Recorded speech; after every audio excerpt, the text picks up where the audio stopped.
Jary Jackson is a retired Special Forces veteran, entrepreneur, and independent sponsor focused on building mission critical businesses that create lasting value. Jary leads Thurion Capital, which he founded in 2025 to acquire and scale lower middle market companies in logistics, sustainment, and other dual use sectors serving commercial and government markets. He's also CEO of TCS, his defense platform, where he delivers integrated logistics and sustainment solutions for public sector clients who need world-class engineering and program management.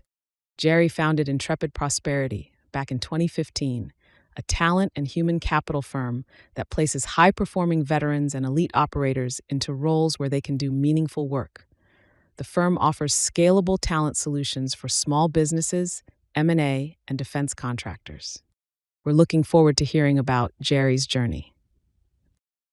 Welcome to the Milcom Founders Podcast, where we champion and celebrate military community business founders. In each episode, we will talk with a Milcom business founder to learn how they work through various obstacles and opportunities in business and in life. I'm your host, Rod Lochis. Let's meet today's guest. Hello, everyone, and welcome to the Milcom Founders Podcast. Today, we get to champion and celebrate Jary Jackson, a veteran business owner, while hopefully educating and inspiring others. We'll see about that, but hopefully. Jary, thanks for joining us today. Thanks for having me, Rod. Absolutely. So, Jary, it's a beautiful day up here in the Washington, D.C. area on a beautiful morning. Other than being on the podcast with me, what's a great morning look like for you?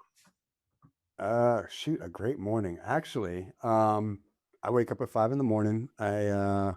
I make my coffee. I do a 2-mile run to get started, get some computer work done, and then the best part of my day is when my youngest daughter wakes up. So I've got 3 kids. They're all 10 years apart.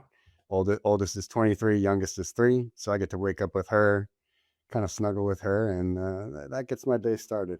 That's a great way of doing it. That's for sure. I think that activation and how we set that day off can be such a powerful thing for us in the morning and throughout the day. And what's your 3-year-old's name? Blake. Yeah. Blake. I love it. Yeah. Very cool. So, Jary, probably not when you were 3 years old, but when is the first time that you ever thought about joining the military? How old were you? Oof. I don't know. From as far as I can remember as a kid, I figured that's what I wanted to do. I don't know. I watched all the movies. I'm a Gen X guy, right? So you get all the Rambo movies and all the G.I. Joe stuff. And I don't know. That's what we played as kids. We'd go outside and run around and play war or whatever it was. And Yeah. just that between, I either wanted to be a banker because, I grew up really, really poor, and I was like, bankers make money. So I'm either going to do that or I'm going to be in the military. But anyway. Very cool. And then, what did you do in the military? Let's open up that can of worms. And how did you decide to do this endeavor that you went on? This journey. So it's actually a couple part story journey. So I joined right out of high school, right after I turned 18. And I actually started off in the 82nd as an airborne infantry guy. Did my first 4 years. I got the college money and I got out. That was in the 90s. Oh. And I was like, I hated the Army. I didn't want anything to do with it. And I went and I became a firefighter. And then interesting fact is I got this big firefighter tattoo a week before 9/11 hit. My buddy was like, what are you going to do if you stop being a firefighter? I'm like, that's never going to happen. 9/11 happened. And then, about a year later, I went back in. I'm like, all right, I gotta do my part. And originally I was going to be a helicopter pilot just because that always fascinated me. I wanted to do that. But I had to wait a year to go do things. And, while I was waiting during that year, when I came back in, I made some friends and they were going to try out for special forces. And I'm like, well, I'm not doing anything better right now. Sure. I'll join you. And why not? Yeah. Uh-huh. And then I ended up making it and they didn't, which is interesting. And then that was that. And I spent 22 years in and retired right before COVID hit. Wow. So you spent 4, and you got out for a couple of years. Yep. And then you were crazy twice around and joined again. Yeah. Just make sure I got that right. All right, brave. Let's use the word brave and courageous. And Well, you got to be a little bit crazy, but that's right. I agree with that absolutely. And then what's something that you learned in the military through all those experiences that you learned that has been a key component to being a business owner that's helped you ooh, in being a business hmm. owner? Wow. Something that I learned, a key component. I mean, there's so many things, right? It's the accumulation of everything that I learned, and it just brings you to where you're at. Everything from mentors to skills and everything else. You know, you develop uh, a bunch of attributes and a bunch of skills that kind of design you um, to make you successful, specifically in business, even. Which is why so many people look to hire veterans, everything from resiliency to discipline to, I mean, just a whole slew of things that are in there. Um, but you're really developing those skills and to include leadership, which is a very it's the most scarce resource in business, right? And at the same time, a lot of people don't, civilians especially, don't understand military leadership. They think you give orders and then people follow, and we all know that that's not the case, right? And That's right. but oddly enough, it's that the military, they design you from day one. They've got the most developed leadership development program that's out there, right? And so you spend a whole career in there, and like you're developing them from day one on what leadership looks like all along the way. And then, you know, like where else in business can you think of where somebody's like, hey, I'm going to train you from day one when you first start at the lowest level as a janitor and teach you everything you need to know about leadership, right? Yeah. And but that's what they do in the military. It's staged in there, and so that really trains you in that, right? So that I'd say Yeah. the leadership piece, and then having good mentors and everything, and learning what right looks like, what wrong looks like, and all the other things in between, right? But it's Yeah. really developing all those characteristics and attributes um, that ultimately drive outcomes, and that's actually, you know, getting ahead on things. But you know, a key piece of what we do is related to talent, because I believe talent is what drives Yeah. outcomes. And we specifically look for various attributes that are going to make somebody successful, because you know our resume is really just kind of garbage, right? It's just, especially with AI and everything nowadays, it's like, okay, well, hey, it's a check boxes of this, that, and the other, and like, all right, well, Yeah. let's get down That's right. to learning about you, right? And that's even That's when I right. went to like Delta Force selection or whatever, they literally hire for you know, fit and so many other Hmm. things, right? And like, hey, you have what it takes. Now we're going to see if you fit in, right? And so you do Right. these different things and really dig into who you are as a person to be able to do different things, right? Anyway. No, I think you're exactly right, Jerry. Is it is about leadership, and in fact, I think in business, I think leadership is a lost art, and B, more critical than ever with the advent of AI. Is, you know, when you talk to young people today about leadership, they kind of go, well, I shouldn't say young people. When you talk to a lot of people today in business and you say, well, I think the most important thing is leadership, you get a lot of blank stares, like, well, it's about the technical skills. You got to be able to do this. No, it's about, can you lead your team in good times and bad, and set the direction and hold people accountable to include yourself. And Oh yeah. um, it's really interesting. The past year, I've really become enamored with the whole concept of leadership in business, because that is the differentiator maker today. That is the differentiator.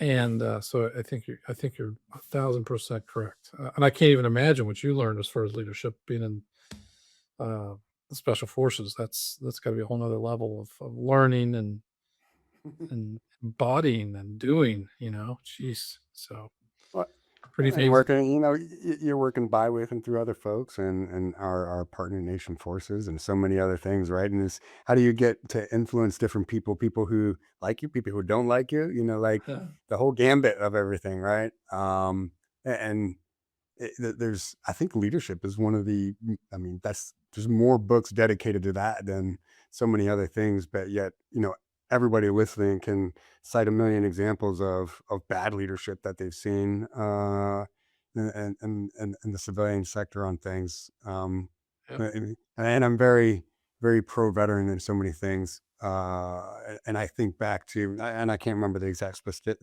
statistic, but you know, many years ago, the vast majority of your Fortune 500 companies were led by veterans, right? And that was for specific reasons that when they're Yep. successful because of that.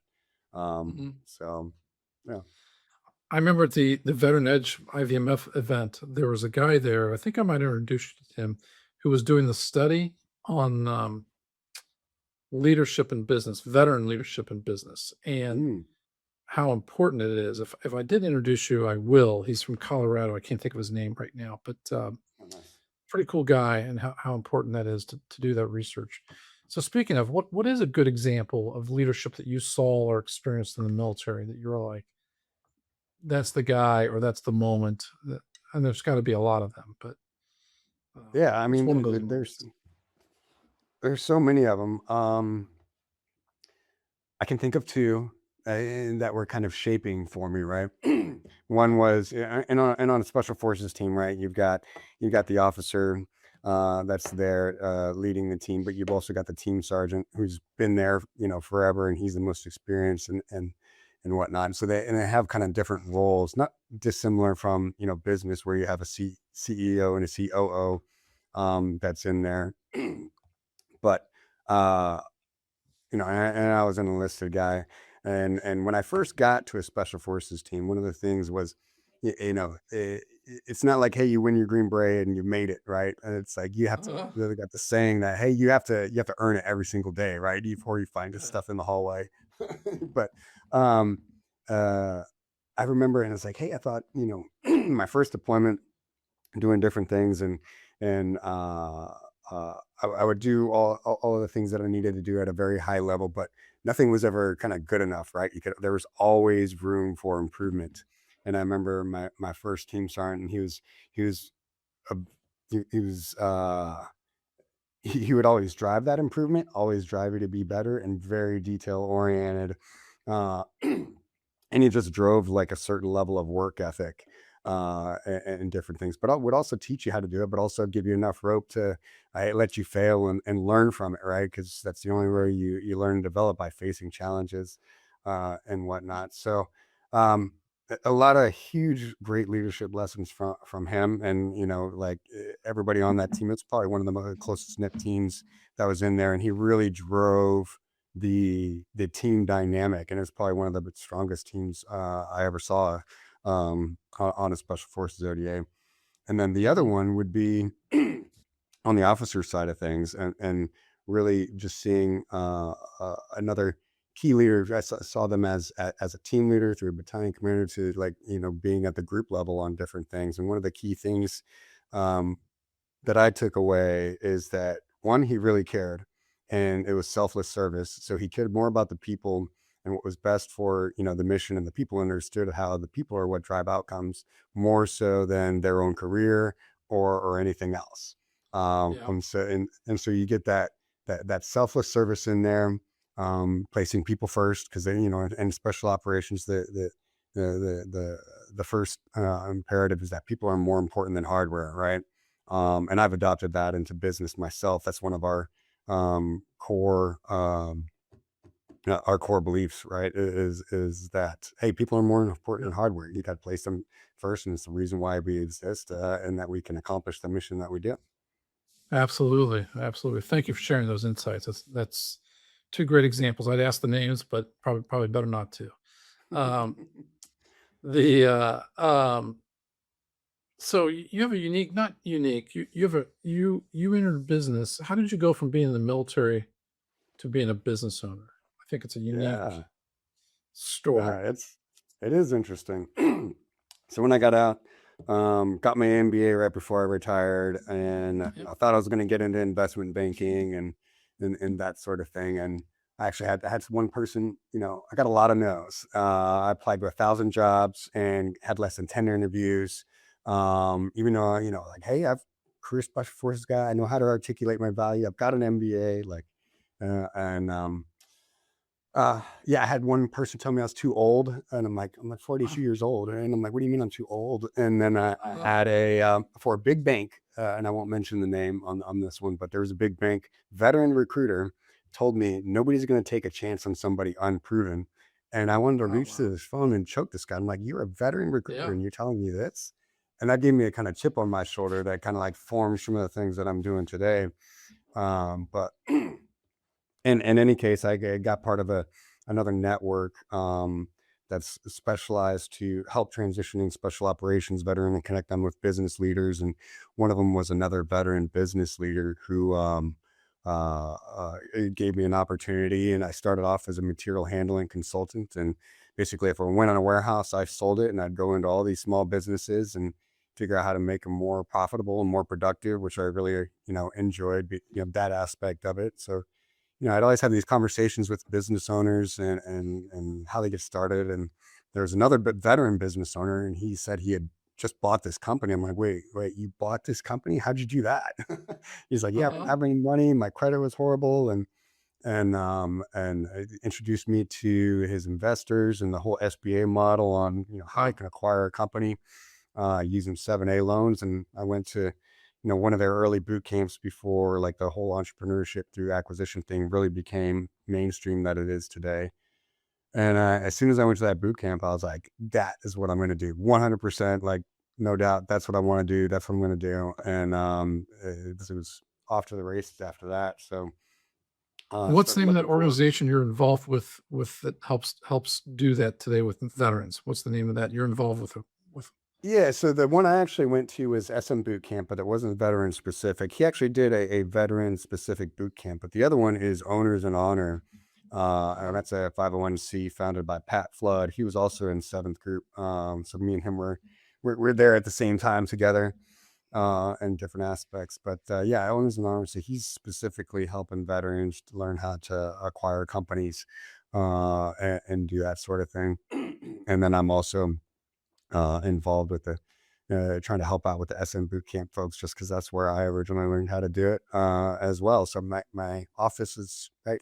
We have shared office space there. So, uh, but yeah, that's very cool. as soon as I learned that that was a possibility, then I actually tried to start, a fellowship program with the Warrior Care program for. And Pat's doing a much better job. And there's some other folks like John Penisione and his group as well that are trying to help veterans acquire companies. So there's a couple of resources out there, but I didn't even know that existed when I got out. Otherwise, I would have done that, right? And so I was like, Yeah. I wanted to get the word out there, and I tell people like, hey, you can do this. This exists. There's Yeah. a path. And I thought like, hey, I don't, I'm not going to start something from scratch. Very high risk of failure. I need money to fit, my family situation and all that stuff. And like, and then I don't have millions of dollars to just go buy something, or so I thought. But that's how it worked, right? And I ended up, the company I acquired, 2 years later after searching, it was an $8 million acquisition, and I paid $35,000 out of pocket. It's everything that I had, and I got a personal Yeah. guarantee on it. But hey, it's possible, right? So yeah. Fantastic. And so what company did you decide to buy? I'll say first, because I know you have a couple of entities. I don't know how they all came about. Yeah. So tell me about that. Yeah. So I came across this company about a year and a half into looking. Had a high level of trust in it. So the company is TCS. I've since named it. It started off as Tri County Steel, but they didn't do anything with steel. And they were working out of Crane, Indiana. They're a defense contractor specializing in integrated logistics and product support. Very, very broad. But I'm like, Crane, Indiana. I'm like, like my old teammate is out there, and I called him up and like, hey, have you heard of this company? He's like, yeah. It's like my wife and the owner are best friends. And I'm like, oh, shoot. And I'm like, I just took that That's as crazy. yeah. I was like, that's crazy. And I'm like, I'll take that as a sign. I had a high level of trust and just went with it. Right. So, I mean, they're a defense contractor. Really, they were kind of absent on leadership that was there. It was just they were handed all the work, and she was truly running it absentee. And didn't really have a direction on anything. It's just, hey, just doing contract work and keeping the lights on. Uh-huh. So I saw it as a huge opportunity that, hey, I can come in there, I could add value and grow it. And then you mentioned the other entities. So I get in the seat there about 6 months in. their services business or core function of theirs is to hire people to fill different job positions for government contracts. And so recruiting was a core function, and really they were horrible at it. They didn't have a professionalized core function. mechanism of doing that. And so between my own experiences while getting out, and at the same time, like I have old teammates that are coming to me, and they're having difficulty with finding work and all of this. And I'm like, between that as a business owner and this, I'm like, if I just had a recruiting company, like I could fix all of this. I'm like, all right, we're starting a recruiting company tomorrow. So very next day I started, Intrepid Prosperity, which is my talent management and recruiting company. And so we really focus on all the core things on talent. I really like, I'm trying to remember the Talent War. Love that book. But it takes, key concept that I talked about with talent in the military and applies it to there. And it's like, man, half of this book was like picked out of my brain. So anyway, we take a holistic approach to talent and really the things that are going to drive outcomes that are in there. We don't really believe in resumes. So I started that. And so wait a second. Let me dive down that for a second. So I agree with you that I think every business owner's superpower, or one of them, has to be hiring the right people and get them in the right seats. Tell me a little bit about what you learned in the special forces and the military as a whole, as far as finding the right person and bringing the person along. I think that's a critical skill. Yeah, no, absolutely. And that's where, so we take, so I hire for like many different attributes, but like on my wall over there, I've got like the RSOF attributes, the core attributes, right? And special forces, it's interesting because people don't know what it on the outside, right? Like, hey, what makes somebody great in there, right? And what makes them great is because they got all-star talent, and they know how to build all-star teams, right? And so you can't find somebody that has done all the things before, right? Because they got to be prepared. You're literally hiring somebody that you can take that really just they have the stuff that it takes to be successful, and then we're going to go train them and adapt them to any different scenario. And so they've really mastered the art of hiring and talent identification on what's going to make them successful. And they got this very detailed process and the things that they look for that's in there. And that's kind of the same things that we wanted to adopt. So we kind of take best practices from that, along with best practices from everything else. And kind of forgetting where it goes, but like, hey, how do we identify talent, or how are we hiring for that? Identify the talent and bring them along. Like when you said no resumes, which I think, a resume, just send me your LinkedIn link. If you want, send me a video. That's going to tell me more than any resume will, Oh yeah. So, but tell me about your process. I think it's really interesting. Yeah. So one, it comes from understanding, like, you can't just have a checklist, and maybe there are some things where, hey, you got to have these minimum requirements. We look at a resume as, hey, if there are hard things that you need to be able to do that can't be trained or ramped up, for whatever reason, hey, that's where the resume comes in, right? But it's really, whether it's internal to my own company or whether I'm talking with somebody that we're trying to place somebody with, it's understanding what that job is, how does it fit within the company, the culture, everything that comes along with that, and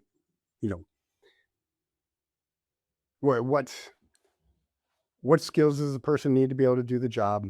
What is the training going to look like? How does that balance within the organization and other companies that are in there? What's the leadership structure going to be like? What personality things that are going in there? We use some other tools as other data points, right? That look at different personality profiles, but we make it a point to not rely exclusively on those, right? It's just another data point that kind of helps shape some things.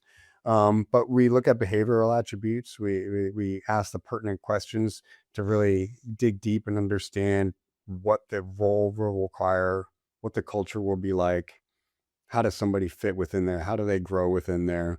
And just really, and then it also becomes just hiring in general. Are you reactive or are you proactive, right? And are you thinking of where you're going as a business? Like even leaders, when people are looking for, a CEO, right? A CEO of a startup is different than, a small business that's already established versus a Fortune 500 company. you can't take the CEO of JP Morgan and place them in a startup or a small business and expect them to perform the same. So like some are good at at one stage, but not necessarily the other. And it's not one better than the other. It's just a different skill set. Right. Right. That's right. So it's really trying to dig deep and understand that. Absolutely. So TCS, I think you renamed it Thurian Capital. Is that right? So, kind of. So Thurian Core Services and Thurian Capital. So I actually grew Core Services on that. Yeah. So Thurian Capital is where I started about 9 months ago. I moved to be focused on the independent sponsor realm. And I call it PE like for those that don't really understand. So really focus on growing through acquisition and building platforms, right? And so most of my energy is actually focused now on small business mergers and acquisitions. And so if we take TCS, right, and we want to turn that into a platform that's focused on dual use services and defense technology, right? And so we're looking to actively acquire other companies that give us strategic capabilities that have those dual use services, things that fit with what TCS is doing now or get us into other markets, right? And just building and expanding on there. And then, with our focus on veteran talent, hey, we acquire companies. We want to be able to place veteran operators in there, veterans in key leadership positions within those organizations, and as well as empowering other people that, are trying to acquire companies and like, hey, we'll help you acquire a company. Maybe it can fit within our portfolio. So there's just a lot of fun things that we're doing in that space now. And really that was born out of, when I first learned how to acquire a company, that was my bigger vision. Like, okay, well, hey, I can acquire a single company and run it.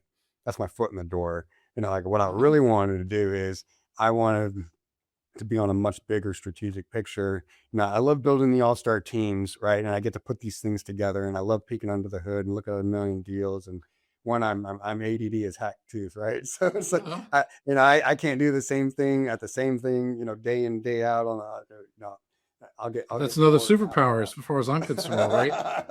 Right. Yeah. So I love when I get a new deal to look at and I get to peek under the hood and kind of figure out what makes it tick and how can I put it together with all the other companies that we're trying to do. And then, really being mission focused on trying to provide opportunities for people. Yeah. And it's like, I want to invest in solid people, solid businesses, make a difference. And how can I put all three of those things together? Right. So, that's right. Yeah. My original plan was like, hey, I'll have this maybe for 5 years, maybe have, some kind of liquidity event. And, I've got some kind of a track record and more money. And then I can do the things that, I really want to do. And then about 9 months ago, I'm like, oh, hey, that's a self-limiting factor. Like the only one that's saying I have to do that is me. Why? Like, well, just do what I want to do now.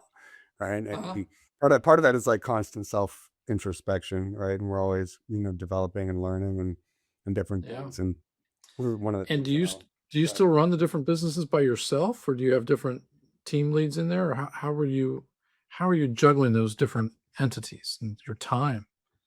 Yeah, well, right now I'm running them all, but I've got people positioned to kind of take over. So I think I'm always building like, well, hey, when I do this, then I've got somebody that can step in here. Same thing with like, in the military, we're like, hey, if this person goes down, who's going to take over next, right? And you got to have that constant development pipeline that's in there. And so that's what I'm actively working on a regular basis. Like, hey, who can I place in these positions? Who can I bring up, train, develop? Who can I hire that can take over this thing? Because that's always at the forefront of my mind at doing that. But yeah. So right now I'm running those, but I've got people positioned to kind of take on some of that. Wow, fantastic. So what are some of the more recent wins that you've had in your different entities? Tell me about a couple of those. Yeah, so excuse me. Well, with TCS, right, we bid on our first prime contracts, and we've got like as far as everything that we can do on that, we crushed that. We knocked it out of the park with everything that we said we were going to be able to do. And that'll represent 80% growth for us. It's currently under protest, like all government contract stuff does. Yep. But we flawlessly planned, executed better than my expectations on there. So that was a huge win.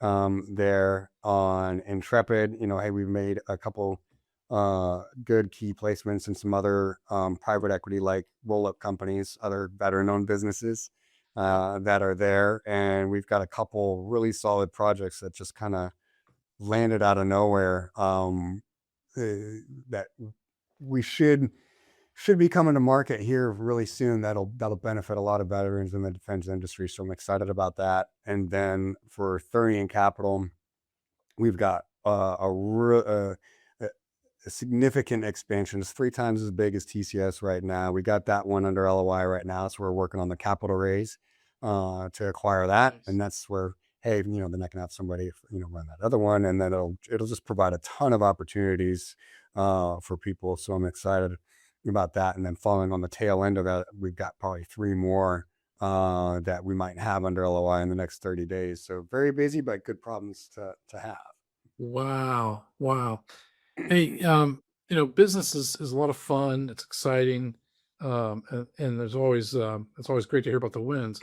Tell me about one of those obstacles you've had to overcome recently that you got on the other side. If you could, I think people learn as much from the grit and the challenges as they do the wins. It's interesting you say that because that's where I've been at for the past 6 months.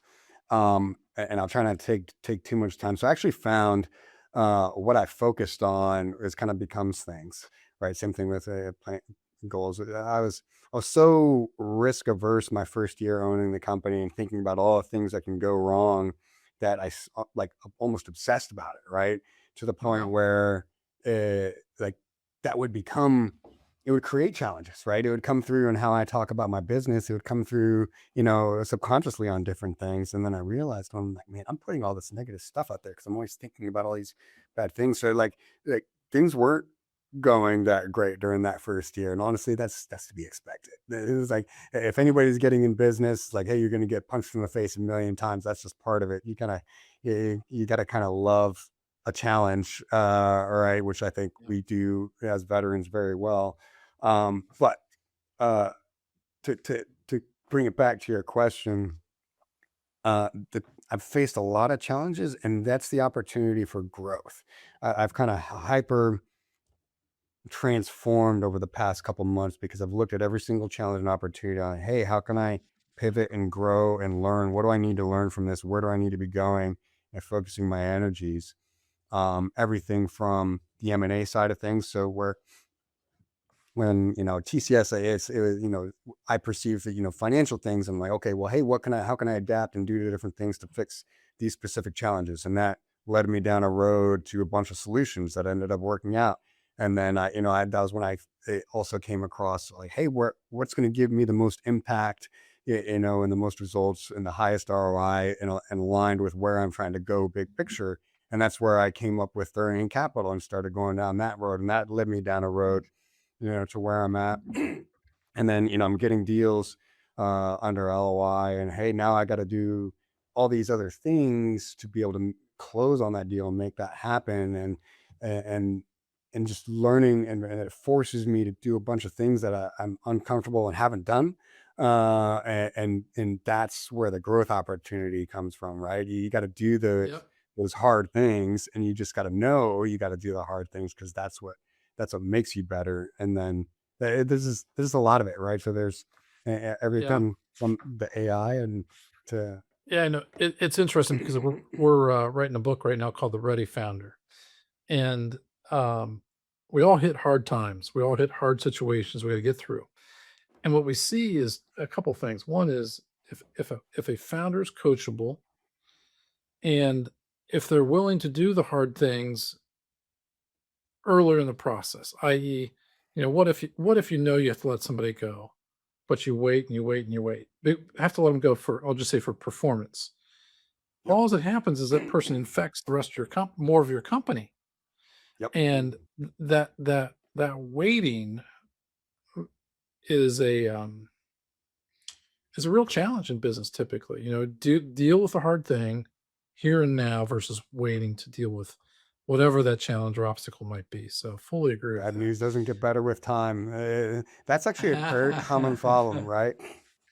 what you mentioned right Just- there, like what you mentioned there is I've seen it so many times. I would almost say that is a very common problem from CEOs down to, like managers, right? And when there's a saying like, hey, when do you know you need to, fire somebody or let them go? The first time you think you need to, right? And I caveat that, right?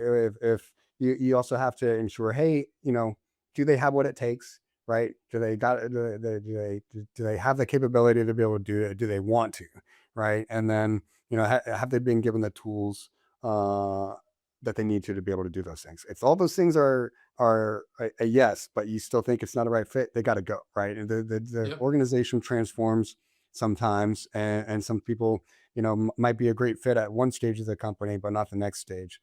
And there's various reasons for personal reasons or what have you, that we don't want to deal with that conflict. But at the end of the day, you're doing your company a favor, everybody that works within the company a disservice, and the individual a disservice, right? Because they're not going to be living up to their biggest potential and their opportunity, and it just makes it's like a cancer, right? And so if somebody has to go, they got to go, and you're doing everybody the best possible service by doing it as soon as possible.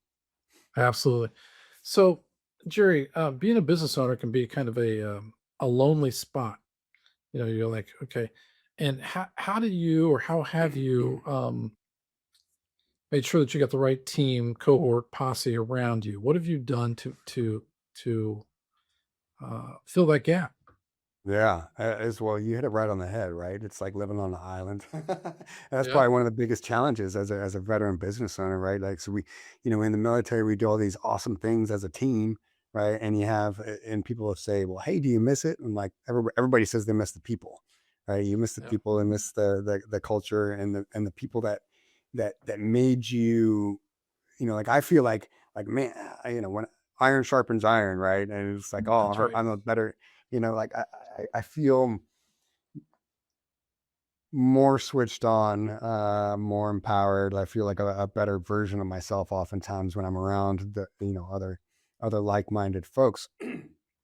Now that said, like, okay, when you leave the military, you got to find another tribe that's in there, right? And so, like, even when, I've got the shared office space with the SM boot camp folks, when I was looking for a company, I was like, well, hey, people say like, hey, your net worth is the product of the 5 people you hang around with the most. Well, the same thing about like your personality and then other things that you do. Yeah. But, like, hey, well, I just wanted to be around other people that were doing the kind of the same things that I wanted to be able to do.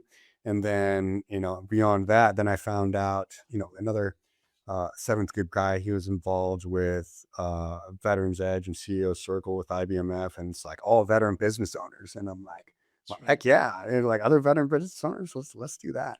That's So right. I had signed up for Veteran Edge, and like all different stages of businesses, right? From startup to like top $1 billion companies, and Yeah. they're all veteran business owners. And so you get shared experiences and like-minded folks and people that have those same challenges. Cause, I've even had conversations with my wife on some of the tough days, right? And like things aren't going right. And my wife's like, oh yeah, I get it. And then I'm like, but you don't. You don't get it, right? And so, but because she's not in that seat. And she's got her own, experiences. Like, okay, well, hey, what's it like being married to somebody like me? But She's a brave woman, right? yeah. But Yeah. just being around other veteran business owners is a huge, huge value add. And what about That's why CEO it's Circle? How were you part of that? Did you join that? Yeah, so I joined that this last year, and that's been tremendous. So the Veteran Edge, this is the one-time, thing, but we've got like monthly meetings. You got our cohort and teams, and it's a really structured thing. The closest thing, like I haven't been to other similar things, but you get like Vistage and other, mentor or peer groups for business owners. This one's specifically for veterans, and it's free, which is incredible. And it's just Wow. tremendous value add. Whether, hey, I'm helping somebody else out, right? Or I'm making connections. Hey, this person, has a need, and I know somebody that might have a need, and you can facilitate that connection that's in there. and then you also have, that established trust, right, from shared similar experiences right off of the bat. And so it's just really good to have that touch point. Yeah, absolutely. Absolutely. And so CEO Circle is put on by IVMF, right? Yes. Yep. Fantastic. So, okay. So our time draws near. When I get to talk to wonderful people like yourself, it goes so fast. But what's some advice that you would share with somebody, either a veteran that's either looking to buy a business or is currently running or considering starting a business? What's that one thing you wish somebody told you earlier? Oh, wow. See, I've heard some other people, they said they think about it, and I'm like, just do it. Right. It's like, if you think that's what you want to do it, and connect with as many people that are in that space that you're interested in as possible. And they always say, like, hey, have 1,000 cups of coffee, right?